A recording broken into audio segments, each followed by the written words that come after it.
నమస్కారం, జే న్యూస్కి స్వాగతం. హెడ్లైన్స్ చూద్దాం.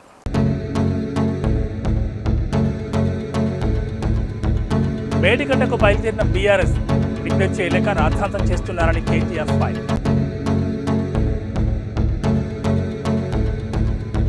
కాసేపట్లో పాలమూరుకు కాంగ్రెస్ నేతలు, ప్రాజెక్టులను సందర్శించనున్న హస్తం ఎమ్మెల్యే.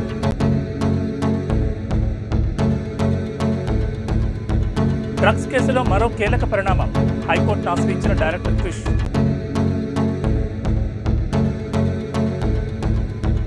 తిరువనంతపురం సమరాగ్ని సభలో సీఎం రేవంత్ రెడ్డి కీలక వ్యాఖ్యలు చేశారు. బీజేపీ అవినీతి పాలనను ప్రోత్సహిస్తోందన్నారు. లౌకిక, ప్రజాస్వామిక, అవినీతి రహిత పాలన కాంగ్రెస్తోనే సాధ్యమన్నారు. మోడీకి ప్రత్యామ్నాయం కాంగ్రెస్ మాత్రమే అన్నారు. దేశం మొత్తం మోడీపై యుద్ధం చేయాలన్నారు. వచ్చే ఎన్నికలు మోడీని ఓడించేందుకు జరుగుతున్న యుద్ధంగా సీఎం రేవంత్ అభివర్ణించారు. ఎన్నికల యుద్ధంలో ఇండియా కూటమిని గెలిపించుకోవాలన్నారు. ఇండియా కూటమిని బలహీనపరిచేందుకు కేసీఆర్ ప్రయత్నిస్తున్నారని రేవంత్ ఫైర్ అయ్యారు. ఫెడరల్ ఫ్రంట్ పేరుతో కేసీఆర్ కుట్ర చేస్తున్నారని మండిపడ్డారు. And moreover, your government, your communist government is like BRS government, corrupt government. I don't find any difference between BRS and Kerala government, Kerala state government. When he has visited to Telangana and he was with KCR, he was eating with KCR. So I am asking simply,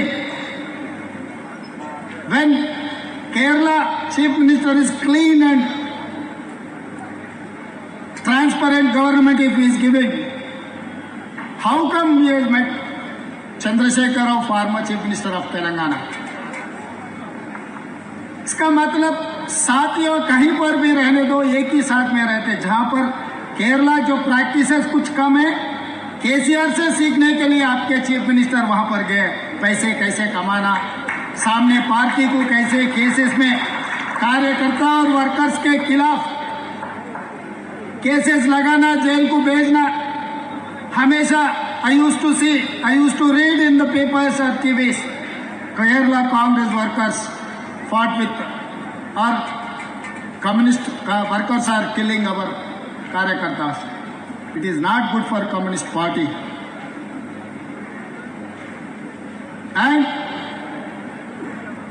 our commitment,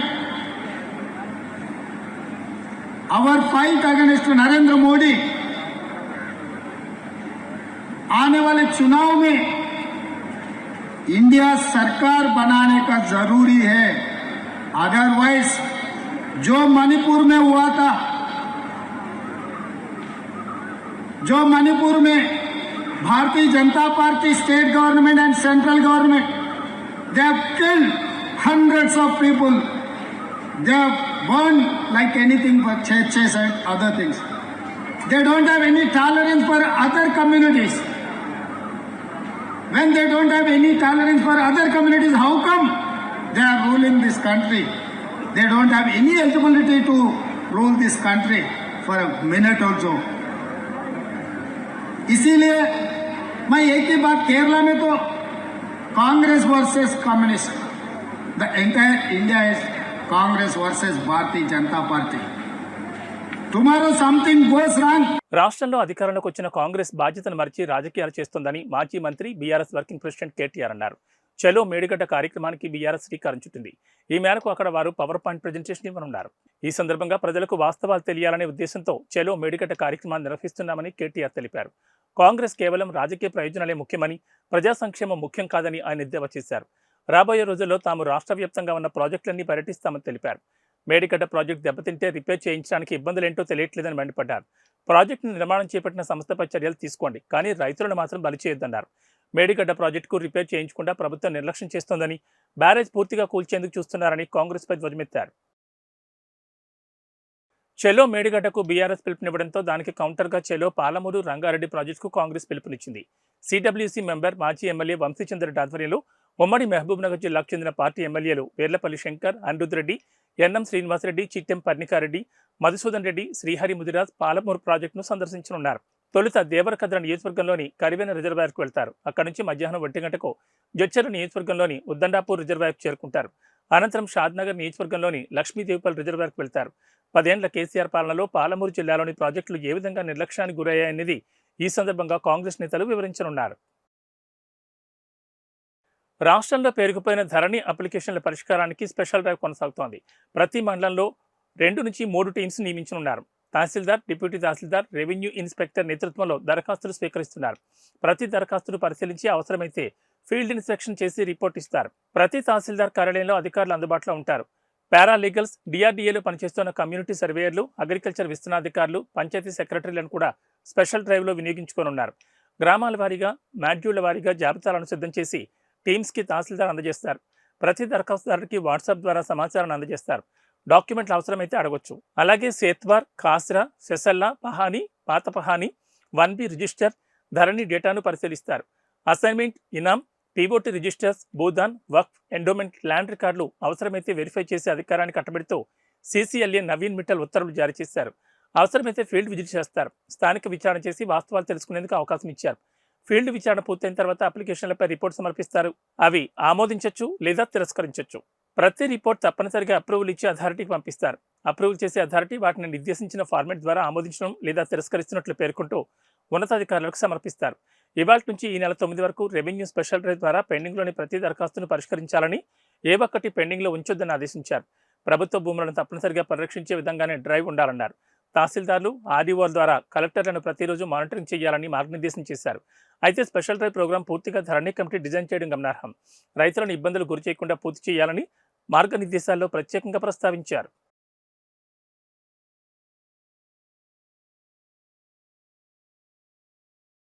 KTR వచ్చినా, వాళ్ళ నాయన కేసీఆర్ వచ్చినా Malkajgiri parliament నియోజకవర్గంలో గెలుపు కాంగ్రెస్ పార్టీదేనని మంత్రి తుమ్మల నాగేశ్వరరావు అన్నారు. ఇవాళ KPHB కాలనీలో నిర్వహించిన కాంగ్రెస్ పార్టీ కార్యకర్తల విస్తృత స్థాయి సమావేశం నిర్వహించారు.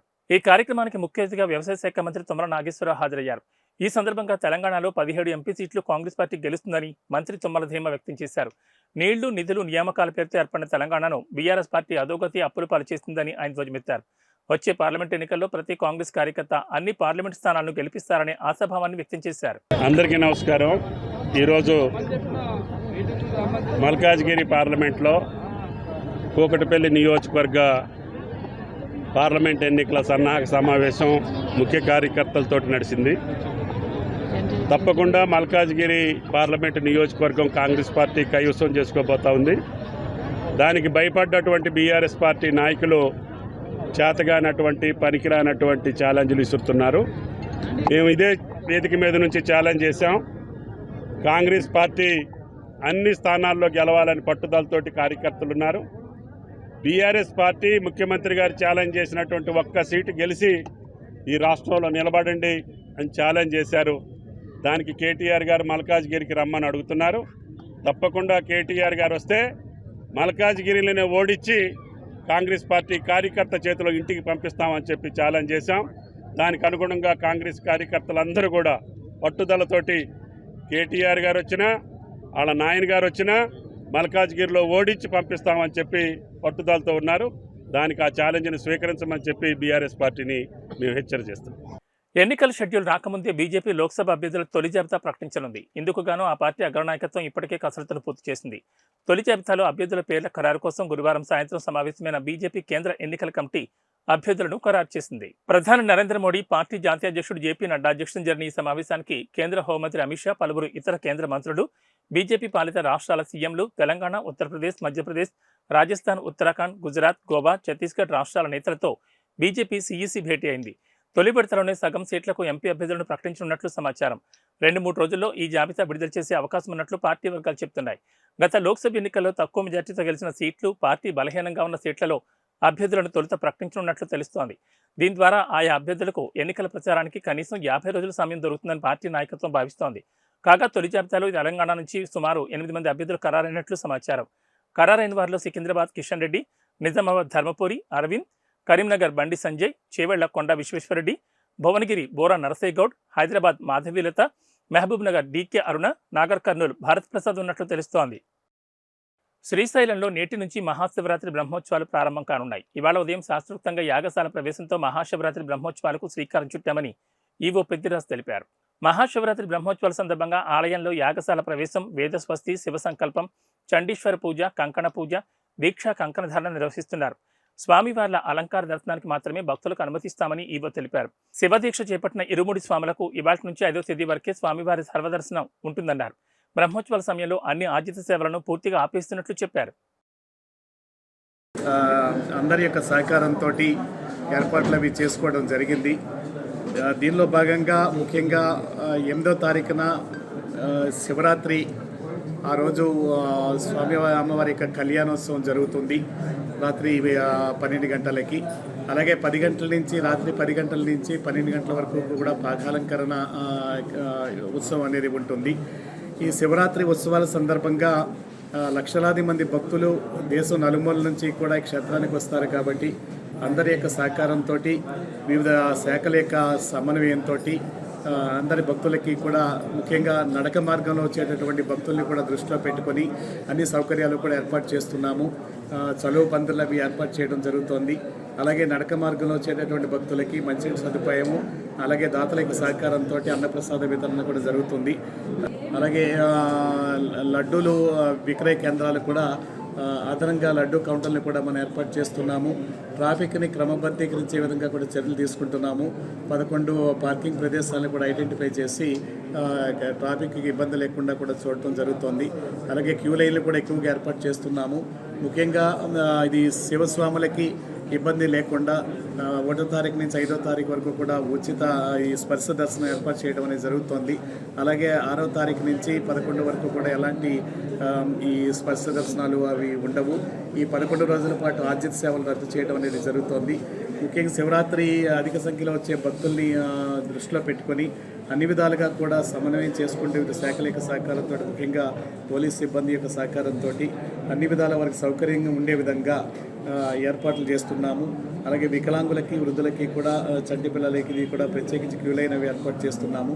శివస్వాములకి ప్రత్యేకించి క్యూ లైన్ అవి ఏర్పాటు చేస్తున్నాము. దర్శనానికి ఇబ్బంది లేక ముఖ్యంగా సామాన్య భక్తుల యొక్క దృష్టిలో పెట్టుకొని వారికి శీఘ్రగతిని దర్శనం అయ్యే విధంగా కూడా చర్యలు తీసుకోవడం అనేది జరుగుతుంది.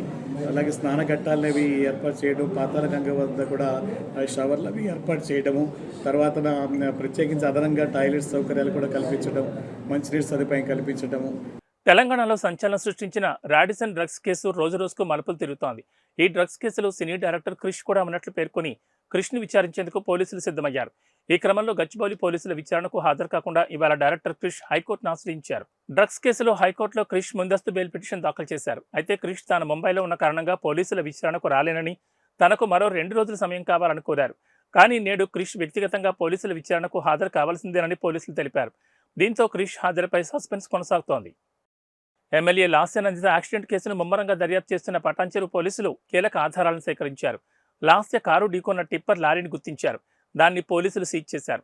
లారీ డ్రైవర్ పరారీలో ఉన్నట్లు తెలుస్తోంది. దీంతో డ్రైవర్ను పట్టుకునేందుకు పోలీసులు గాలింపు చర్యలు చేపట్టారు.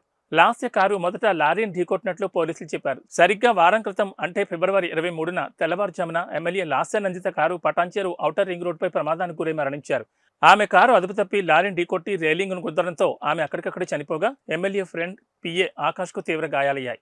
ప్రస్తుతం ఆకాష్ ఆసుపత్రిలో చికిత్స పొందుతున్నాడు. ఈ ప్రమాదంపై కేసు నమోదు చేసి దర్యాప్తు చేస్తున్న పోలీసులు ఆకాష్ నిద్రమత్తులో కారు నడపడంతోనే ఈ ప్రమాదం జరిగినట్లు చెప్పారు. కరీంనగర్ జిల్లా వేణవంకలో మినీ మేడారం శ్రీ సమ్మక్క సారలమ్మ జాతర గత 40 ఏళ్లుగా ఎఫ్టీవీ టొరిటో వ్యవస్థాపకులు సీఈఓ పాడి ఉదయనందన్ రెడ్డి ఫ్యామిలీ మహా వైభవంగా నిర్వహిస్తున్నారు. జాతర ఘనంగా నిర్వహించేందుకు అన్ని ఏర్పాట్లు దగ్గరుండి ఉదయనందన్ రెడ్డి చూశారు. భక్తులు సమ్మక్క సారలమ్మ గద్దెల దగ్గర మొక్కులు, కొబ్బరికాయలు కొట్టి కానుకలు హుండీల్లో వేశారు. ఈ జాతరకు ప్రతి ఏటా తెలంగాణ నుంచే కాకుండా వివిధ రాష్ట్రాల నుంచి 1,00,000కు మించి భక్తులొచ్చారని ధర్మకర్తలు తెలిపారు. 7 హుండీలను ప్రభుత్వ అధికారులు, పోలీసులు, సమ్మక్క సారలమ్మ ధర్మకర్తలు, కమిటీ సభ్యుల సమక్షంలో లెక్కించారు. సుమారు 100 మంది కలిసి హుండీల్లో ఉన్న కానుకలను లెక్కించారు. మొత్తం 7,40,000 రూపాయల ఆదాయం వచ్చింది. ఈ డబ్బులు గ్రామాభివృద్ధికి ఖర్చు చేయనున్నట్లు ఉదయనందన్ రెడ్డి తెలిపారు. జాతరకు సహకరించిన ప్రతి ఒక్కరికి ఉదయనందన్ రెడ్డి కృతజ్ఞతలు తెలిపారు.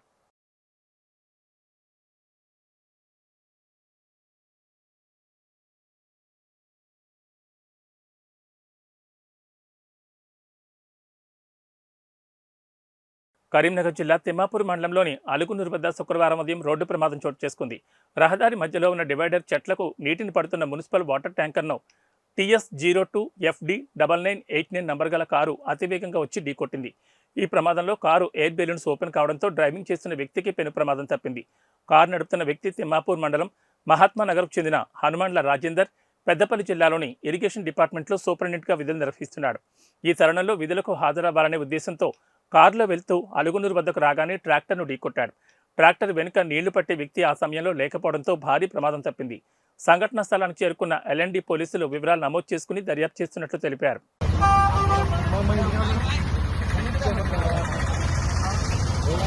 ఏబీ బులెటిన్ విశేషాలు. నమస్కారం.